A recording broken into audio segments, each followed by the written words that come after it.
Hey there, you're listening to BD4, where there's no better way to get your Yankees and Knicks analysis. Yanks every series, Knicks every game, and MMA on occasion.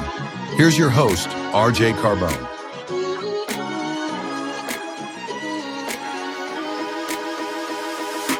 And a high drive into left center field. Stanley's going to watch another one fly. Are you kidding me? DiVincenzo a three. Bang! Bang! Knicks take a one. Take this time to apologize to absolutely nobody. At the wall. See ya! See ya! See ya! Mr. November. Anthony for three. Bang! That one goes down and the game is tied. Rose, you shook up the world again.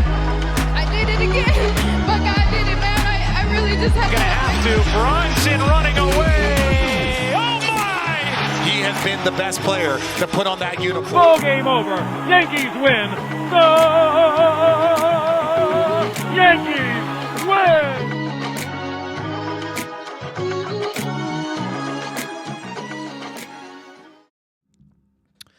Okay, so there are very few episodes where I talk very little baseball.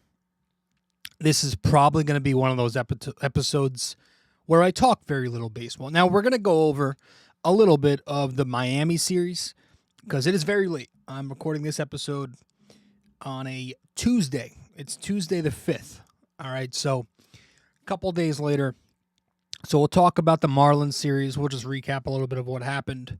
And we'll do the same for what happened last night in Texas against the Rangers. Because that all does tie into what we're going to discuss as the major topic in this episode. And that is the guy who is infamously on the thumbnail of this episode. So we'll talk about that guy. But I'm getting a little sick and tired of him. You know, I'm kind of tired of seeing his face. I stopped watching his post games years ago.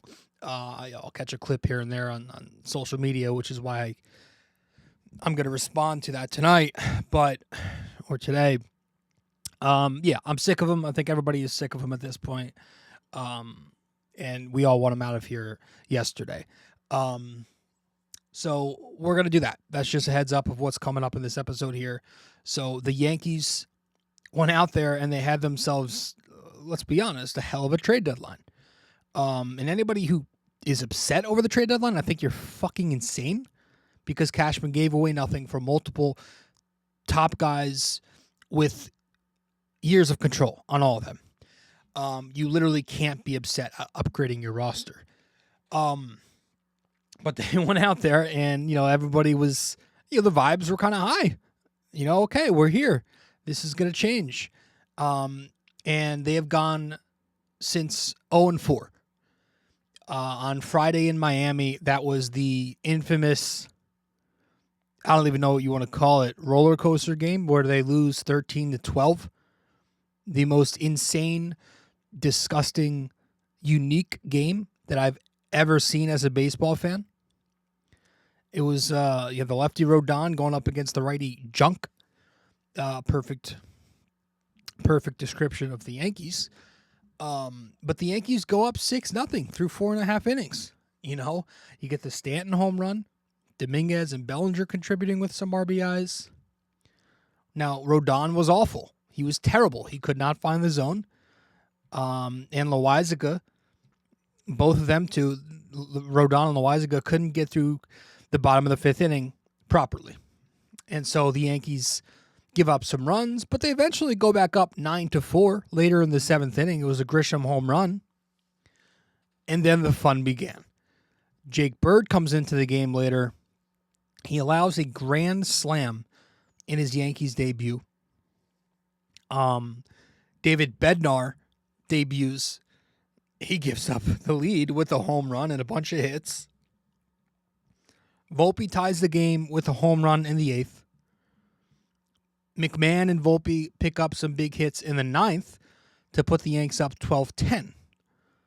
Should be enough, but Camilo Duvall then debuts, and he just like the rest, was also atrocious in his Yankee debut, and the Yankees lose.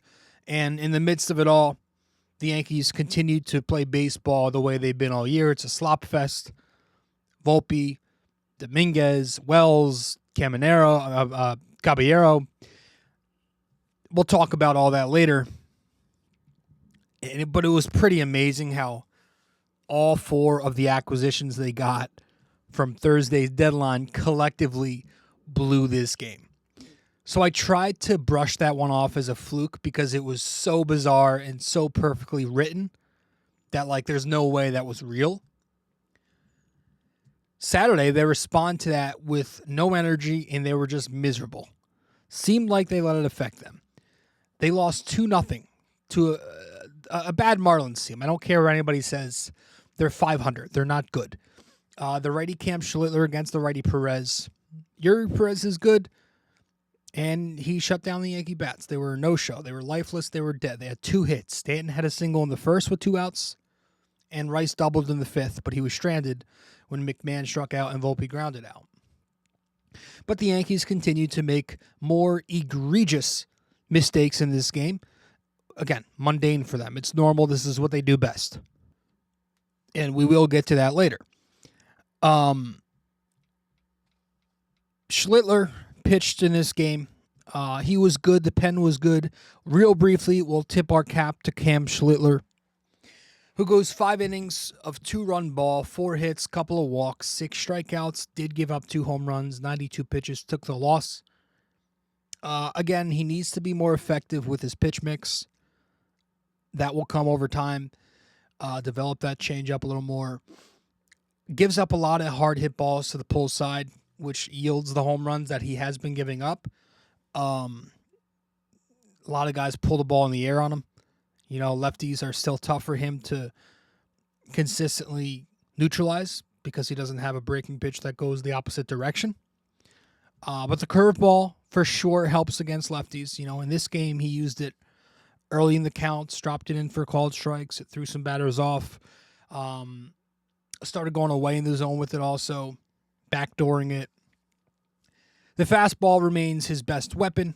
It's a great weapon. 98, top of the zone. Still touching upper 90s with it, which is awesome. Averaging upper 90s with it. So, yeah, I thought he mixed up his pitches a little bit more in this one, which was nice. But overall, he continues to be very solid in 4 starts. No matter what, he's always keeping them in the game. And I love that the Yankees kept him on the roster in the rotation, and they ended up cutting Stroman. So I'm tipping my cap to Cam Schlittler for the second time this year in 4 starts. And in the bullpen, I thought Weaver was the best Yankee, not just in this game, but in the series out of the pen. It's the 5th time we're going to tip our cap to Luke Weaver. He was the only Yankee reliever with a scoreless weekend, I'm pretty sure. And he pitched in this game on Saturday. He replaces Jake Bird in the 7th, faced the 6, 7, 8 hitters, and he went 1, 2, 3 on them. He had a 3-pitch strikeout to the lefty Marcy. He goes fastball, top of the zone. That was fouled off.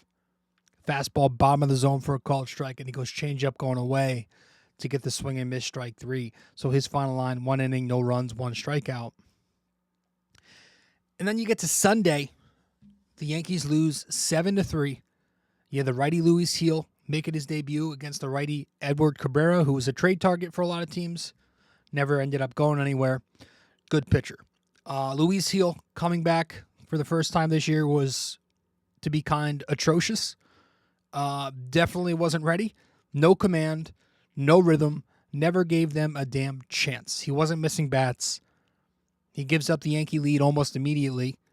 Yankees score in the first. He gives up 3 runs in the second.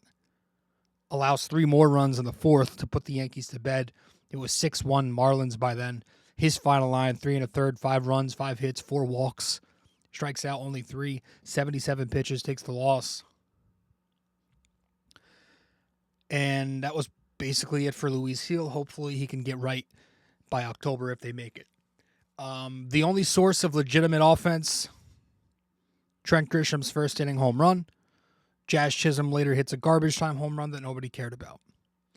But Trent Grisham, we will tip our cap to him 4 times this year. We're doing so. But he's had a great season. It continues to be a great year. I didn't think he would last this long. Got to tip your cap to him. 357 OBP on the year, 473 slug. That's an 830 OPS, 130 OPS plus, 20 home runs. This series, the Marlins series, he hit 538 on base percentage. So he was on base 7 times and 13 trips to the plate. 2 home runs, 4 walks, 4 RBIs. He's going to get paid. He's going to get paid pretty handsomely in the wintertime. It's probably not going to be a Yankee just because of the logjam they have. You know, Judge will be around if he doesn't get Tommy John in the winter. Dominguez is probably still around next year. Bellinger might be extended. You never know. And now Spencer Jones is in the picture. So I don't see them paying him, but he's having such a good year. He's going to get paid decently by somebody. He's having an awesome season. He's been super important to this team. Nice seeing him being used more this year and breaking out. So, with that all said, the baseball talk is done. I want to get to what everybody's probably wanting me to get to, for whoever the hell is listening to this shit. Let's talk about what we need to talk about. Because this team is an incompetent mess, and they're led by an incompetent decision maker. Before we even talk about the fundamental stuff, which we'll talk about again, I think the trade deadline tricked a lot of us. Making the roster moves that the Yankees made got us excited. It got us excited, and we should be excited because we're fans. So anybody getting angry at Yankees fans being excited needs to relax and stop being miserable, because nobody's going to just be miserable 24/7 because it's their favorite baseball team. Okay. Definitely not responding to a comment I got on YouTube a couple days ago. Remember, this is what we are. We're fans. But yeah, the trade deadline, I do think, tricked us all. I think we have to also remember this is still Aaron Boone's Yankees. You can have the greatest roster in the world. You can have the roster all you want. And credit to Cashman, because he has assembled a roster now, right? You look at this lineup, it's an exceptional lineup. It's deep, it's consistent, it's dynamic and well-rounded, it's powerful. They're always getting on base. They're always hitting.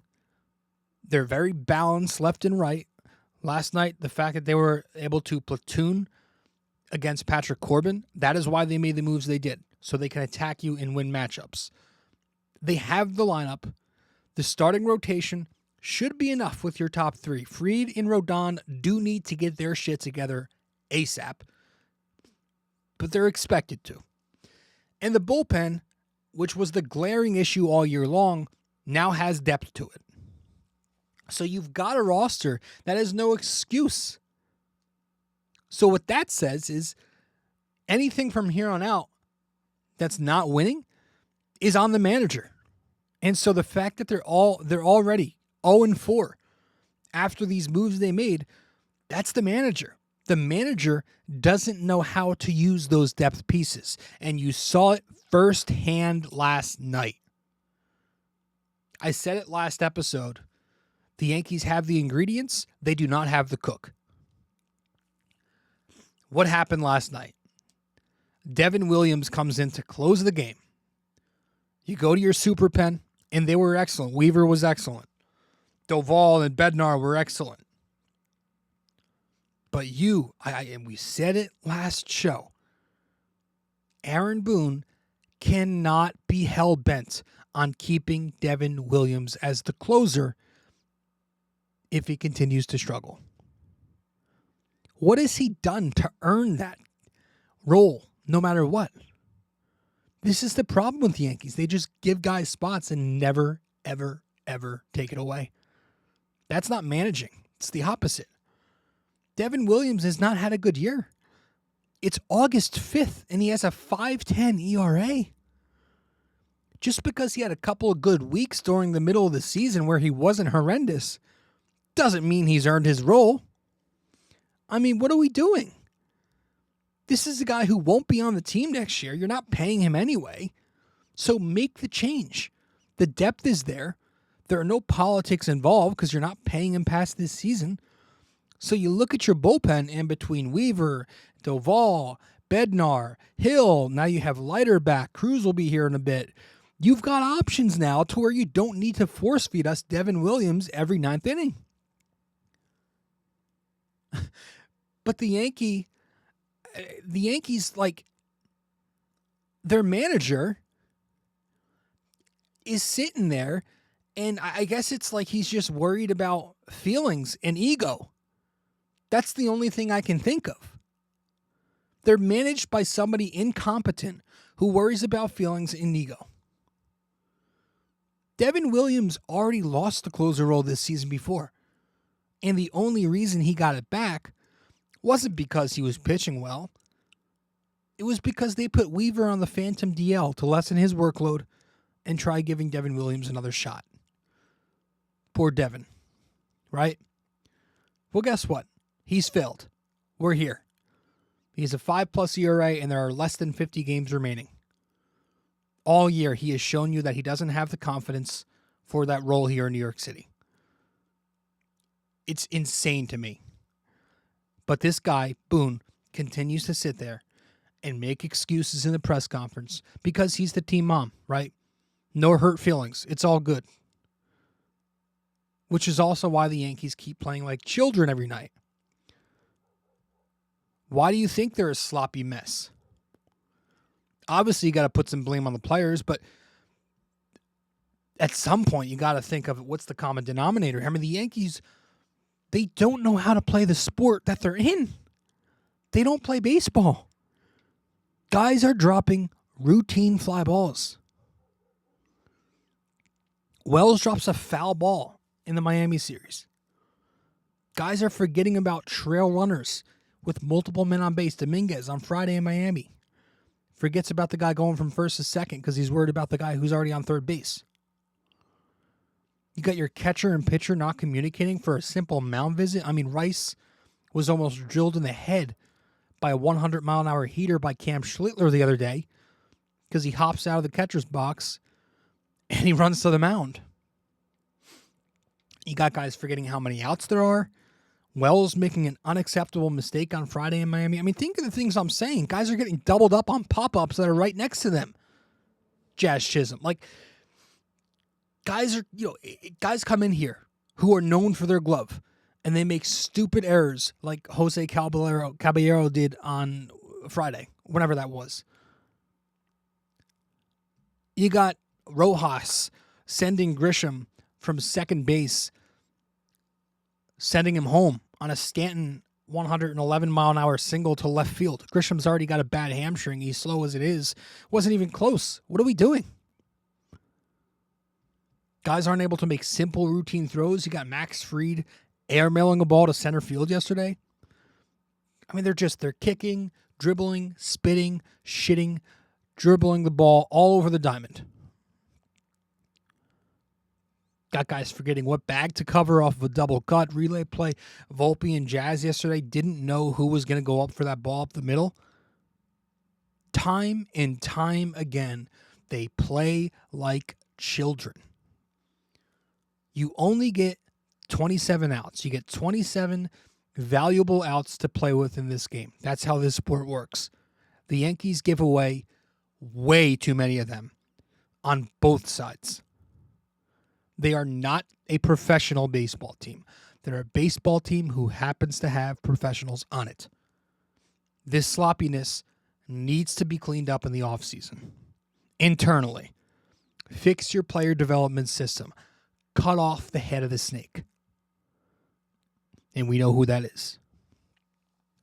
It already ruined last year in the World Series. It's already ruined this season. You cannot let it ruin next year too. You have to address this legitimately. Not some bullshit audit, not some roster changes. Aggressively update your philosophy toward the sport, or this team's never going to be taken serious by their fans.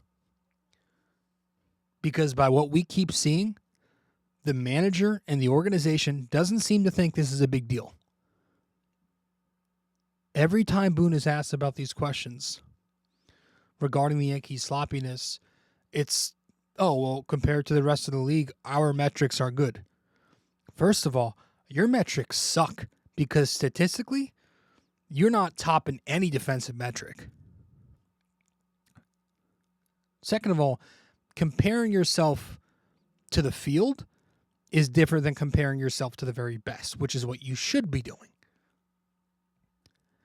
I don't want this guy here anymore. Listen, it doesn't really have a lot to do with the press conferences.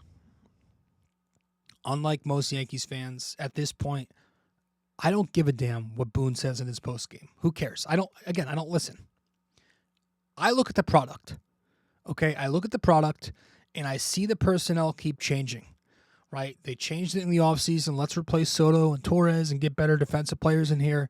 They just changed it at the deadline. Let's bring in some guys like Caballero who can glove. Rosario can play multiple positions. Slater can play. McMahon, great third baseman. You could change the personnel all you want. But if the mistakes keep happening, that means there's one common denominator here, folks. And it's not just Boone, too. It's an organizational issue. Again, it's player development. I think this goes back to the minors, which is why all their prospects come up and they're as dumb as bricks. But I do think it's pretty telling how in just the past couple of days alone, you think about all the guys talking about this team. Michael Kay, who's been a broadcaster for the Yankees for over 30 years. Paul O'Neill, who won 5 championships in a 10-year window with this team. Jeter and A-Rod, 2 more legendary Hall of Famers with this team. And you got Ben Rice himself. Each and every one of those guys all called out Boone in their own way the other day. Some subtle, some not too subtle. Like Jeter and A-Rod were pretty straightforward with it. They're not going to say Boone's name on national TV because that's a shitstorm for the media. Kane O'Neill, same thing. They got to toe the line, but they said it pretty straightforward. The Ben Rice one stood out to me a lot. The Ben Rice one stood out to me a lot because what's the one word that we always hear when it comes to Boone, right? It's urgency, right? It's urgency, sense of urgency, sense of urgency. It's all you hear. Rice goes out there and in his post-game presser or scrum, he's talking to whoever it was, some reporter, and he's like, I think we need to have a better sense of urgency. I mean, listen, you think about it. Yankees players are media trained, right? They are dogs. They never go away from the script. They're always professional, always boring sounding, very PC, very cliche. For Ben Rice to go out there and use that word, we need a sense of urgency. It's kind of obvious at this point who the common denominator is. Any other coach, manager, leader in any sport, they're gone by now. Anybody else is gone by now. Even if it doesn't change a ton, they're gone because it's their responsibility to win and not make mistakes so consistently and not lose for a sustained period of time every season. You look at the results. I mean, you're getting swept in the playoffs by your rival in Houston. You're getting booed. You're getting booted by your rival in the Boston Red Sox in the wild card. You're getting embarrassed in the World Series. The only game you won was the punt game when the Dodgers decided, let's just, throw our scrubs out there. You got gentlemen swept in the World Series, and they went out there and they laughed at you afterwards. And now there's a good chance you miss the playoffs 2 out of 3 years. It's just not a good look. It's not a good look. And now you're having spats in the dugout with your first base coach, but you're afraid to air out your player himself in the dugout. You got to take him in the tunnel to do it because you're all so worried about how you look to the media. Maybe put your focus somewhere else. Just hate how they're ran. And this guy Boone should be gone, but he gets to stay. He gets to stay because the Yankees don't like change, and they've got this weird 10-year rule with their managers. But if they don't progress internally, they're never going to progress overall. So when the Yankees don't do shit in October this year, even if they somehow make it, just remember, This time it's not on Cashman. He has assembled the pieces. The roster is there. The ceiling is there. But it's all the manager. It's all in the manager's hands from here. Don't let anybody twist the narrative and take blame away from Boone. My favorite movie of all time is The Bronx Tale. And the one line that everybody who's seen that movie talks about all the time, they always bring it up. The saddest thing in life is wasted talent. This team's got all the talent in the world, and it's being completely wasted because they've got this manager who sits there and just lets it all happen. It's a free-for-all. It's all good in Boone's clubhouse. He's the player-friendly guy. It's all good. I'm sick of this team. I want nothing to do with this team. I'm counting down the days until college football. Appreciate you all for tuning in. I'm done. Well, if you made it this far, that means you listened to or watched the entire episode. Thank you. Just remember to follow, subscribe, download, rate and review, and all that fun stuff to help out the podcast. And I will see you in the next episode of BD4.